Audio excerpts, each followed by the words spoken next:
আসসালামু আলাইকুম রহমতুল্লাহি বারাকাতুহু। সম্মানীয় দর্শকবৃন্দ, যদি মানুষকে প্রশ্ন করা হয় বা মানুষকে জিজ্ঞাসা করা হয় যে পৃথিবীর মধ্যে সর্বশ্রেষ্ঠ পেশা কি, সর্বশ্রেষ্ঠ কাজ কি, তাহলে মানুষে বলবে, হ্যাঁ 99% মানুষ বলবে যে পৃথিবীর মধ্যে সর্বশ্রেষ্ঠ পেশা হচ্ছে ডাক্তারি পেশা।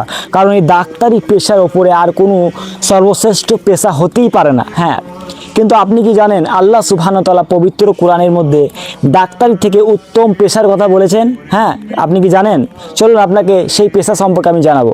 আল্লাহ সুবহানাহু ওয়া তাআলা পবিত্র কোরআন সূরা ফুসিলাত সূরা নম্বর 41 আয়াত নম্বর 33 এর মধ্যে বলেন, ওয়ামান আহসানু ক্বালাম মিম্মান দা ইলাল্লাহি ওয়া আমিলু সলিহাও ওয়া ক্বালা ইন্নানি মিনাল মুসলিমিন।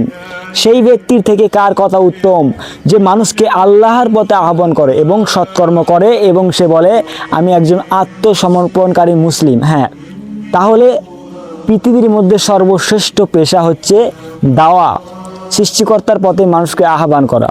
এটা আমি বলিনি, আল্লাহ সুবহানাহু ওয়া তাআলা পবিত্র কোরআনের মধ্যে সূরা ফুসিলাত 41 আয়াত নম্বর 33 এর মধ্যে আল্লাহ সুবহানাহু ওয়া তাআলা বলেন। তাই